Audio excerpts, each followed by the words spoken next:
Greetings, this is Atma Bodha, and today we've got a special treat. I was invited as a guest on a new podcast show entitled Woketype Podcast, and the following is this interview. Enjoy. Welcome to the Woketype Podcast. In this episode we are talking with Atma Bodha, a self-proclaimed enlightened being that guides us through truth and love. At the same time, shows us how precious individuality is.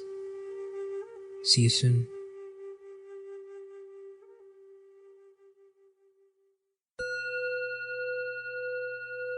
Do you want to start, Brandon? Yes. So, I'm Brandon, and I've been doing this mystic thing for, I don't know, like almost 3 years. I went from hardcore science background, very materialistic, though I wouldn't have called myself such, but now I've definitely fallen down the rabbit hole. So I'm excited to be here and learn more about you and engage and see what you have to say. Yeah, sweet. Hi, Atma. I'm Portuguese. I've been in relation to, I guess, we are talking mainly about spirituality. So my background starts, trying to figure what the hell is this about at about 18 years old. And I started with Buddhism. I spent some times in a monastery. And then, life happened and I just kept doing my own thing with always, deep interest in, contemplation and Eastern philosophy. And yeah. Cool. Well, my name is Atma Bodha, and my background is, let's see, it's been about 30 years actually of exploring different spiritual paths, and it's only been in the last, within the last 2 years that I had a significant breakthrough, you might say, of crossing over a certain threshold of illumination. So it was a big turning point, like a rebirth. And then after that point, it was like every moment of every day became blissful and love. And so that's been like where I've been the last, it's been the spring of almost 2 years ago. And so now I've just been enjoying the journey from a different level of being like uninterruptible bliss, like every second, 24 hours a day. And so, yeah, that's what I'm about right now. Wow. It's interesting when that happens. You feel the bliss, right? And it's cool.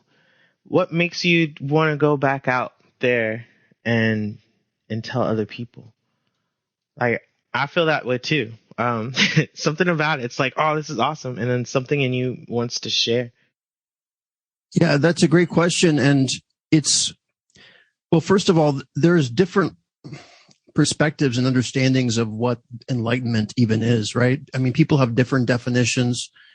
And so there can be some debate in terms of online. Some people might have one perception of what an awakening is or what enlightenment is.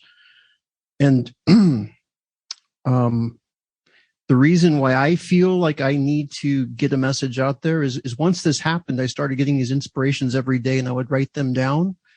And it started to become this philosophy whereby I felt like it held a key to be able to bring people to this same level, but through knowledge, through philosophy, and not necessarily through disciplined yogic practice, right? We're not, it's not about having all of these rules and joining a monastery and being celibate and eating a vegetarian diet. I mean, all those things are great and you can do those things, but it's not like a prerequisite in order to get to a higher level. And so I felt like that's not something that I'm even seeing out there. In fact, most people talk about love, and people aren't really talking about truth and the experience of truth and about how the mind needs truth, as opposed to the heart. That the heart is great and that's part of who we are, but there's another level to each individual called the mind. And a lot of people say, oh, the mind's something we should get rid of. It's the ego. We need to abandon the ego and we should come from the heart. And, the ego gets in the way. And from what I've experienced, you need the mind. You need the mind to be able to focus and latch yourself on the truth, where the heart needs love. The mind needs truth. And I think that concept is not even really talked about out there very much. I mean, maybe it is, and I've not seen it, but most people, a lot of people, they don't even know what the experience of love is. I'm sorry.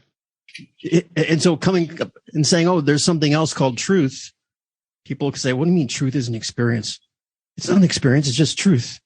It's like, no, it's an experience too. It's hard to convince people of that because it's something that you have to experience.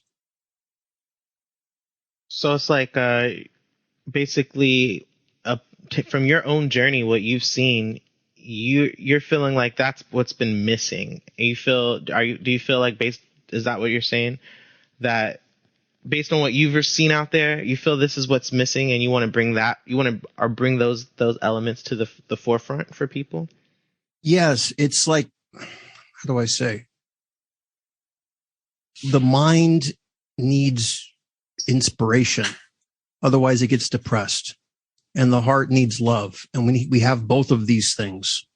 And it's like two twin spheres of pleasure that once you're able to open the heart and open up like the crown chakra, you can have two extremely intense, pleasurable experiences within yourself. And yeah, I wish I would hear more people talking about this, but I don't. So I'm talking about it.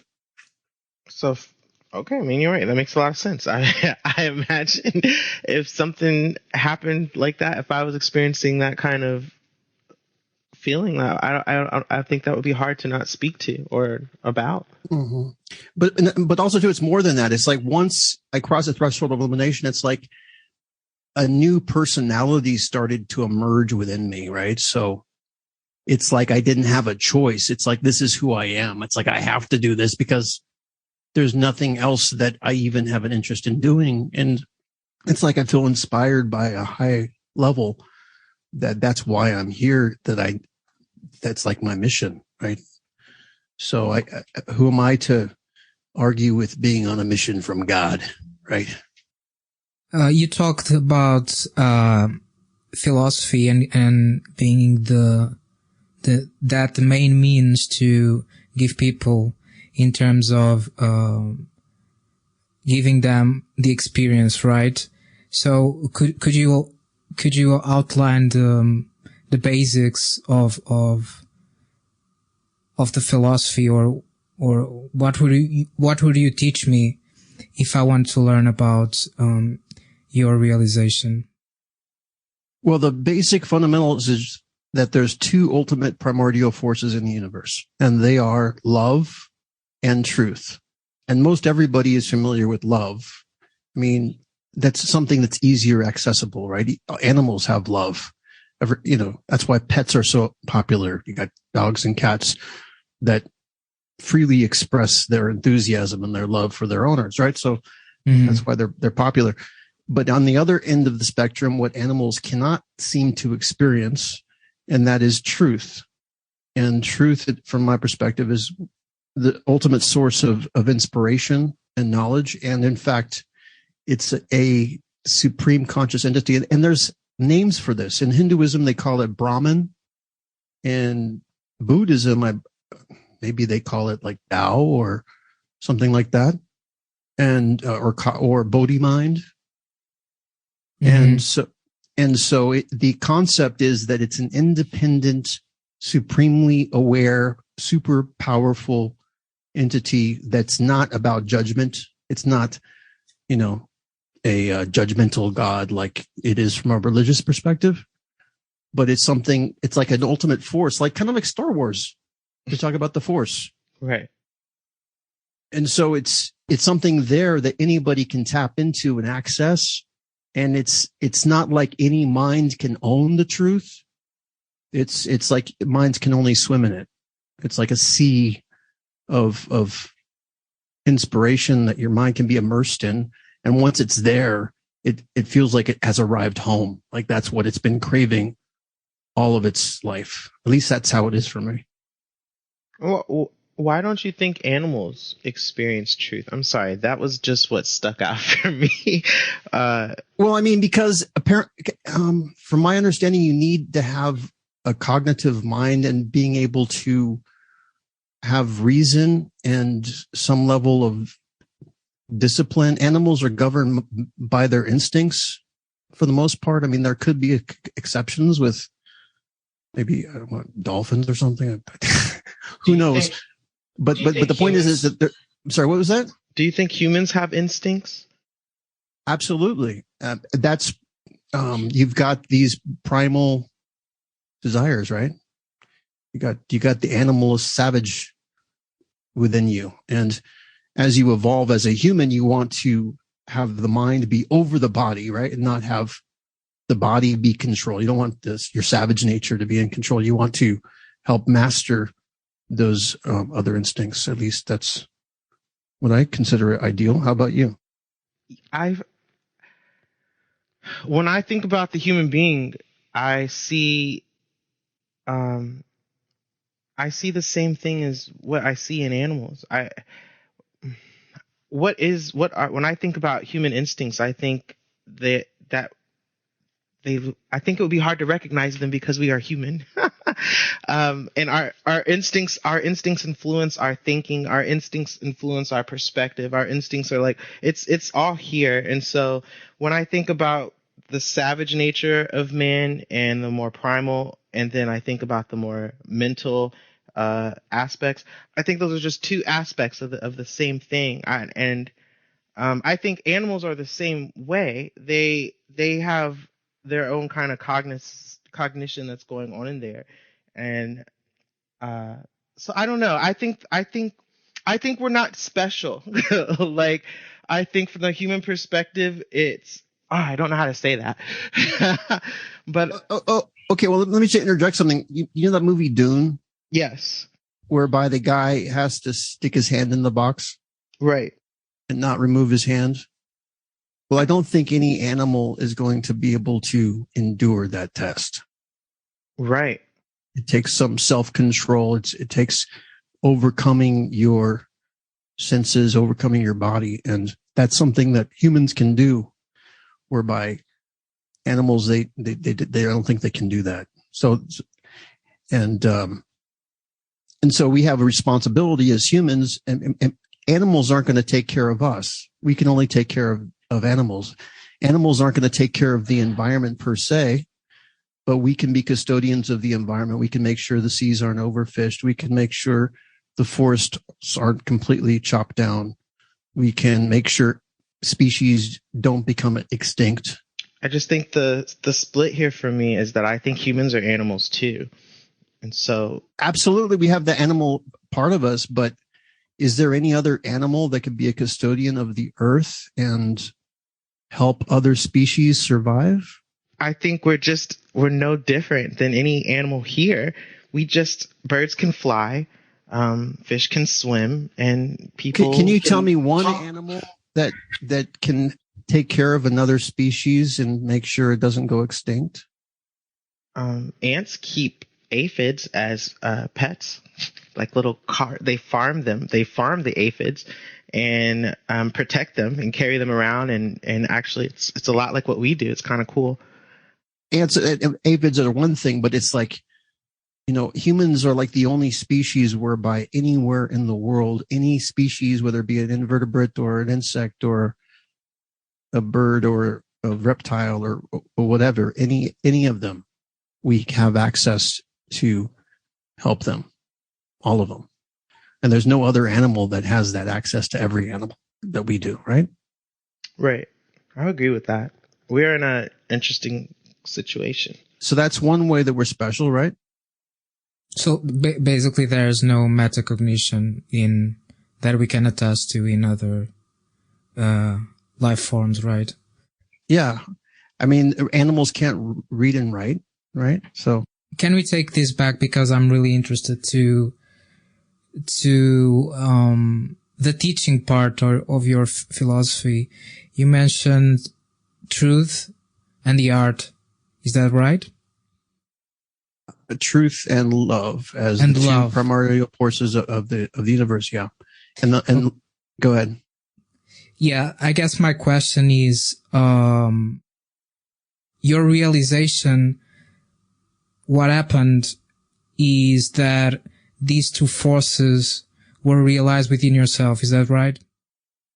Well, basically, most of my life, I recognized that there was something missing, that my mind was not fully, how do I say, there was like this barrier that I was trying to cross over, and it was a bit frustrating. It was like seeking, right? Seeking for something. You can say that, but I hesitate to use the word seeking because, you know, in order to experience the infinite requires infinite patience. So it's like you're seeking, but you're not desiring. It's like you're not trying to say you're incomplete. You're actually being stubborn, and you're saying you're complete. Like that hand gesture, Chin Mudra, is about I am complete. I'm complete. So that's being stubborn that you are complete, and so that's an important aspect to it. But yeah, most of my life is that I had felt like there was something missing, that my mind was not fully connected to something, and I didn't even know what that was. And until that finally, that moment, I just to explain what happened. I was just sitting on a chair. I just was focusing my mind to a pinpoint. I wasn't using any special spiritual technique or meditative technique. I was just quieting the mind, focusing it to a pinpoint. And then I was focusing on my breath, keeping my back straight, and focusing on the corners of the breath, which is between the breaths, between the inhale and the exhale, having a slight pause there, and vice versa after the exhale, between the inhale and exhale, and inhale. Those are called corners of the breath. And you can have these pregnant pauses in these corners of the breath, which can be very powerful. You can get bliss and ecstasy just in those corners too. But by doing that, what I experienced was the crown drips coming like Amrita nectar, like hot oil dripping on my head, and then became into a faster. And then it was like starting to pour like a waterfall of bliss and ecstasy. Is that a visual experience, or just felt? It was less of a visual experience. It was more of like, you know, being injected with an intense. If I were to compare it to anything, it's like more pleasurable than any drug that I've ever experienced. And in my younger days, I did experiment with various things. So yeah, this is superior to any other high that you can purchase. If it was a high, it would be like, you know, sold out everywhere for sure. If someone came to you interested in knowing, what can I do? How can I do it? Would you teach some kind of meditation, some kind of specific practice? Well, I don't regard, and this is where it gets a bit controversial, because I don't regard a method as being necessarily the answer to becoming enlightened. I don't think it has as much to do with what method that you use, and it more has to do with what philosophy that you incorporate. People are limited by mostly their self-limiting beliefs, and once you can remove those limitations, you can have an unlimited mind, and that can be in turn much more receptive to these higher experiences, number one. And number two, a lot about these higher experiences have less to do with technique and more to do with your past and your history, and the fact that you could have had prior lives to this one whereby you might have attained certain levels of mastery and you've forgotten it maybe. And so being born into a new body, you can remember Have you come to that place of remembrance where you can regain the past levels of spiritual attainment that you've had before? That's my understanding. So, because I can't say in this lifetime that I was particularly a saint. I think it's by virtue of who I was in maybe a prior lifetime or lifetimes that made it, easier for me to get to this place.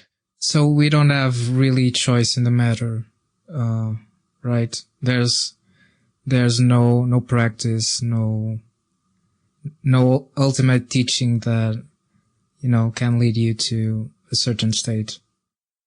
Well, I believe that I more than believe. In fact, I don't even like using the word belief. What I experience to be true is that there is an ultimate philosophy that can get you to that place of enlightenment faster. And that it basically, the ultimate philosophy, what that means in a summary, I'll give you a quick summarization of what that is. Your heart, unconditional love. Your mind wants inspiration. You can get to a place of inspiration through this one living truth, or whether you call it the force or absolute truth or Brahman, and that can come down and it can inspire you and it energize you. And once your mind has crossed that threshold, you get what's called an impenetrable mind, which means that your mind no longer experiences doubt or fear or anxiety. In fact, you become incapable of those things mentally. And it's about mastering desire. And in fact, that's a whole other concept, because without mastering desire, you can't master any of these other things like fear, doubt, worry, anxiety, anger, any of the vices. And so, and it frees you up. So if you master desire, you can do anything you want and not feel desire. When you say master, do you mean that you're in control of the desires? How do you mean by mastery? Well, when your mind is full of bliss and your heart is full of love, it's like you don't have room to desire anything, because you already feel so complete and you already feel so amazing that you don't feel like you need any of these external things in order to make you happy, right? You can still be amused by these external things and you can enjoy yourself with various activities, but you don't need them to feel complete. So you don't desire them, because that's what desire is. Desire just means you have an attachment to something external and you're not going to feel happy or incomplete without the object of your desire. Whereas when you feel love, you don't have that sense of incompletion. So I noticed a lot it sounds like with your philosophy, a lot of it is it grounded in the bliss. So this blissful feeling, these good feelings, is that the point, or would you say that's the goal to the enlightenment? How is the bliss factoring in here? Is that state of bliss that you're experiencing? How does that factor in to enlightenment?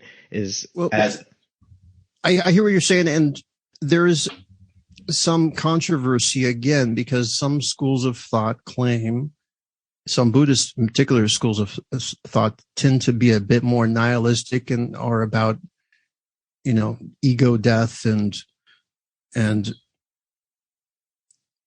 coming from a place of renouncing all experience, renouncing your individuality, renouncing your pleasurable experiences, and keep going deeper and deeper.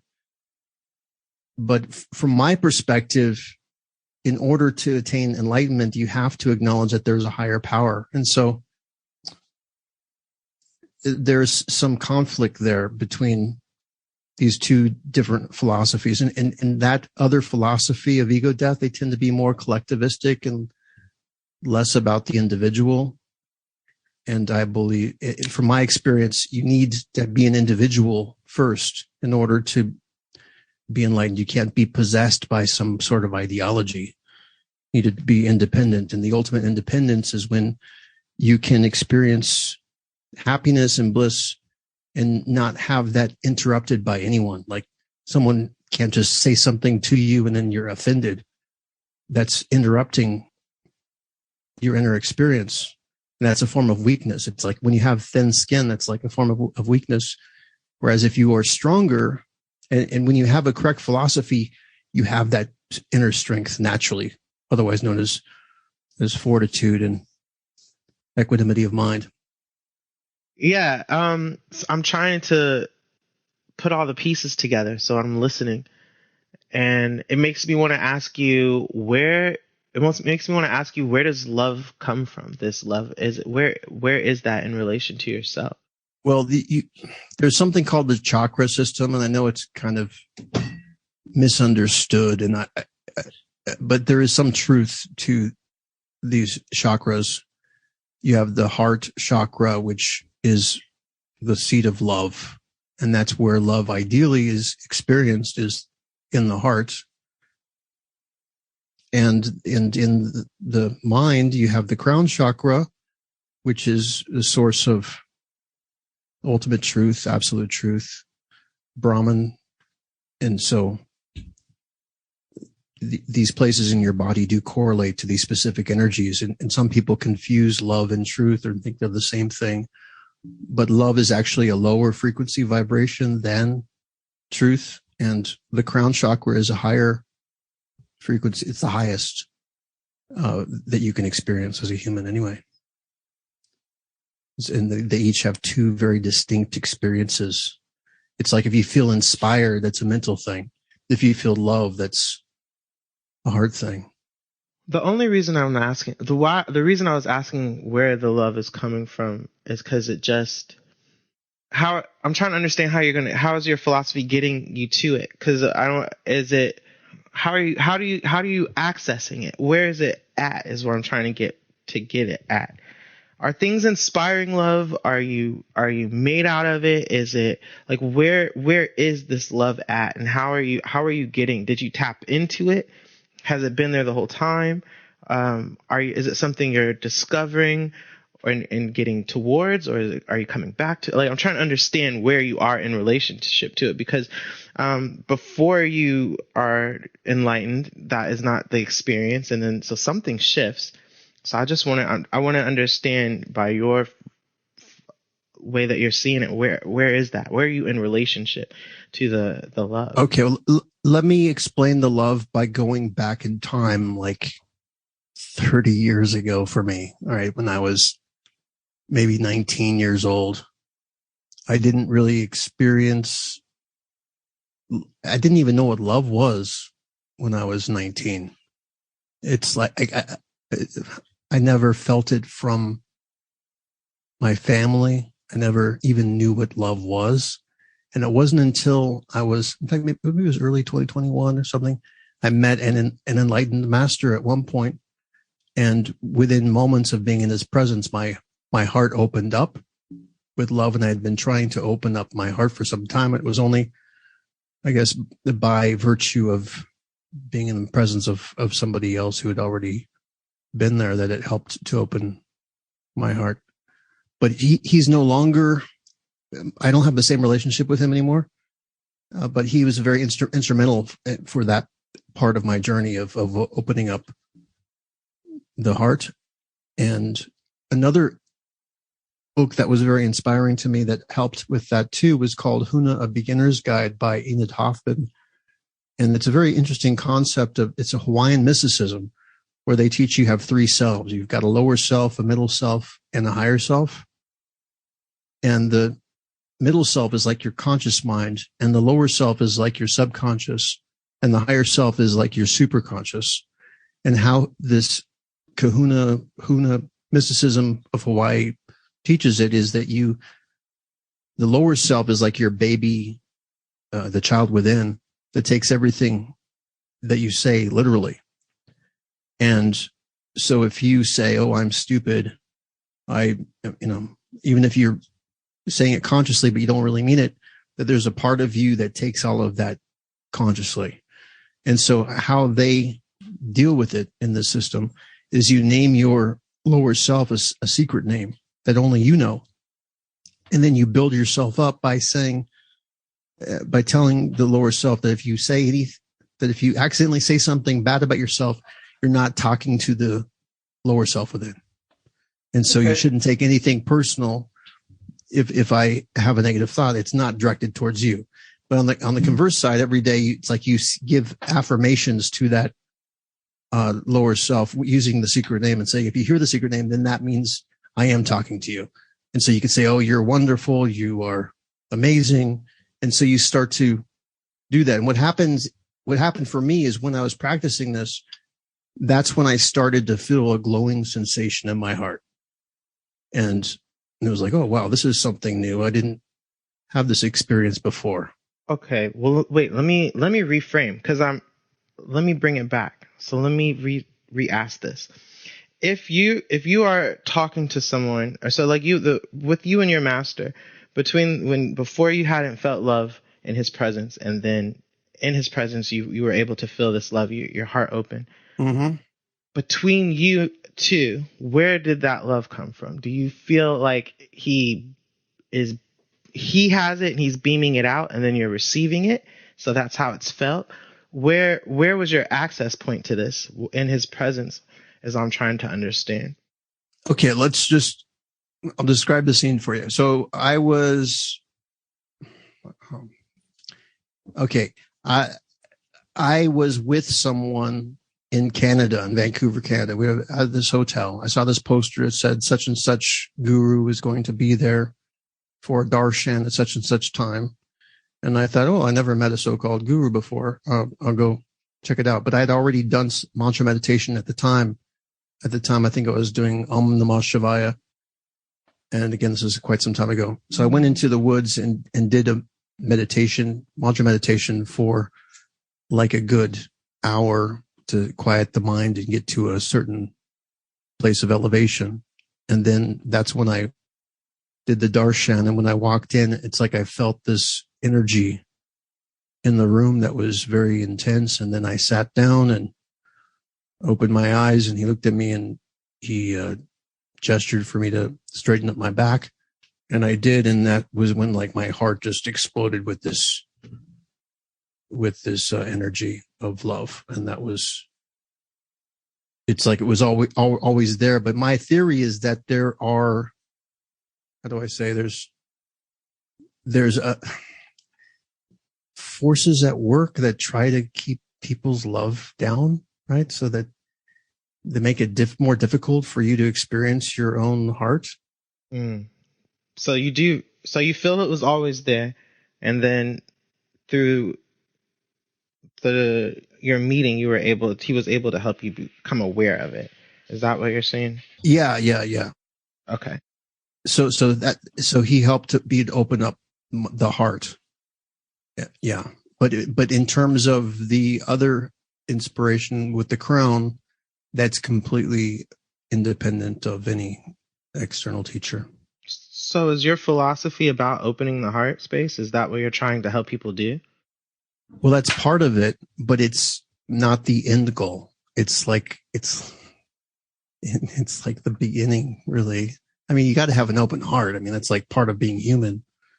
It's like animals have hearts. It's like people are disconnected with their own hearts. But to me, heart is not everything, because you still have a mind. And it's not about being mindless, formless, and killing off your ego. No, the mind is sacred also. It's you have to, in order to experience fully your potential, you need your mind. I totally agree with you on that. I've written several posts about how the ego is not your enemy. And if you fight it, you're just fighting yourself. I want to go back one more time, because I really agree with you about this love. I think love is an interesting part to hone in on, because it's just interesting. A lot of people don't know what love is or where it comes from, I think. At least I can say in my own experience, like you said, in your life, I had very similar. I didn't know. I don't think I had. Oh, I mean, I did, but I don't think I really understood until it hit me. Then you're like, oh, okay, now this is it. You know, this has to be it, right? And I think that any philosophy that's going to help needs to really know where that is, where that access point is, or where it's coming from in that dynamic, because it's going to be important when you're trying to guide people to it. you need to know where where it is and where it's coming from. Well, I mean, love is everywhere. It's in all the animals. I think even in plants. I mean, love is everywhere. It's when we become more present and we are not trapped in our minds. That's what the problem is people get trapped in their minds. And that's how I was when I was younger. It's like society trains you or conditions you to come from your mind. But what is the concept of falling in love? If you think about it, what is that? That's falling from your mind into your heart. And so that's the important thing to understand, is that we are more than our mind. It's like, instead of saying, oh, we're not our mind, and say, oh, yes, we are our mind, but we're more than our mind. We also have bodies. We also have hearts, and I recognize that the best that's in me is the best that's in you. And that's in the heart. And also this higher inspiration is something that everyone can experience too. That's beautiful.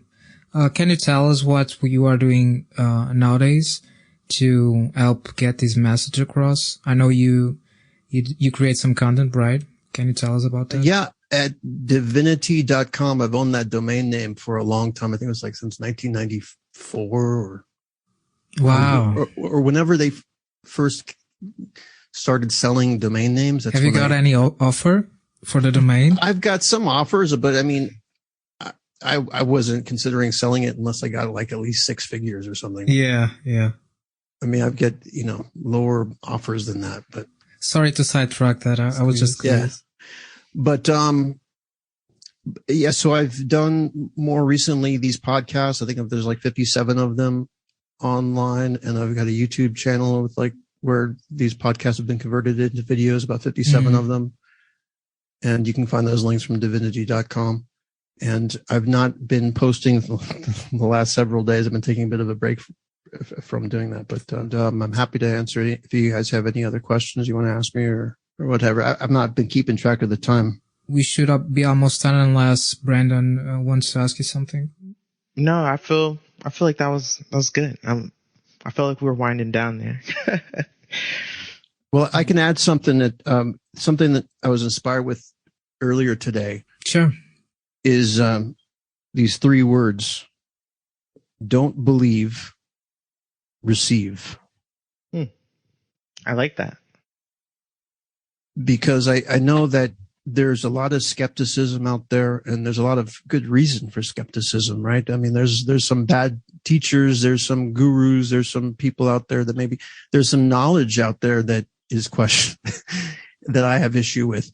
And so I believe that the surest way to make sure that you are attuning yourself with something that's real and helpful for you is not to let yourself blindly believe in something, but instead try to have an adaptive, open, fluid mind and recognize that the universe has something for you that is beyond your expectations.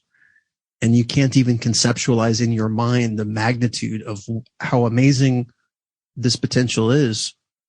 And the best thing to do, in my opinion, is to just quiet your mind and to receive and accept the gift that the universe wants to give to you.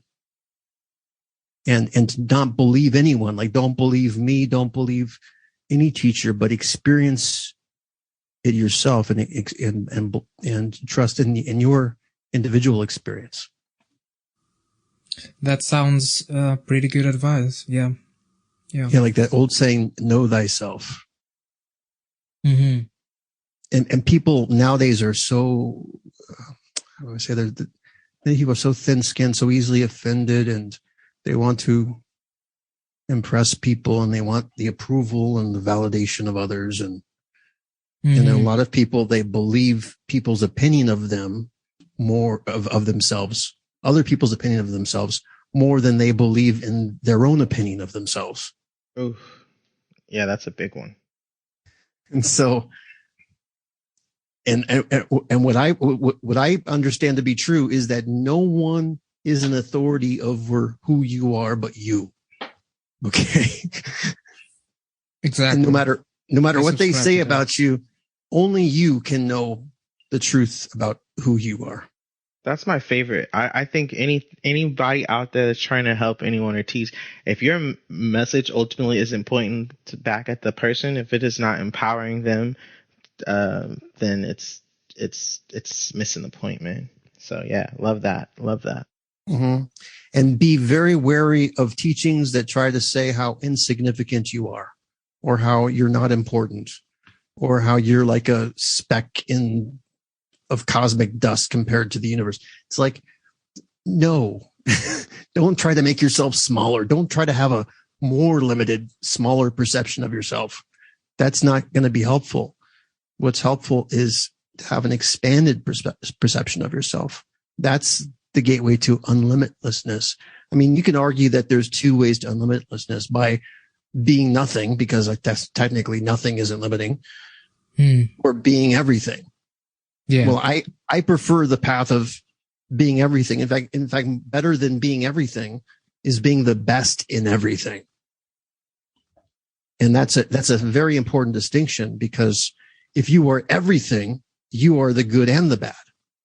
Whereas if you are the best of everything, then you are transmuting and purifying in yourself only the very, very best, because the ultimate, the highest truth is in everything, but it's the best of everything. And that's an important distinction. And maybe that takes some time to really fully. Yeah. Thank you so much, Atma, really, for being so fast to accept my invitation and coming here, despite all our time difference, right? Yeah, thank you. All right, great, sure. And if you guys have any questions about anything, you're more than free to message me. And in fact, if anybody listening to this wants, divinity.com, you got links also to Reddit and to. Yeah, I'll put your links up on description of the podcast. Yeah, awesome. And you guys are awesome. You guys are more awesome than you think. Well, thank you. Thank you. That's so the beautiful thing, is like you're Santa Claus. It's like everybody's more awesome than they think. It's like you have that secret present for everyone you meet. It's like seeing the best in everybody. That's how you inspire people. Wouldn't it be great if the whole world was like that? That's what I want to see happen.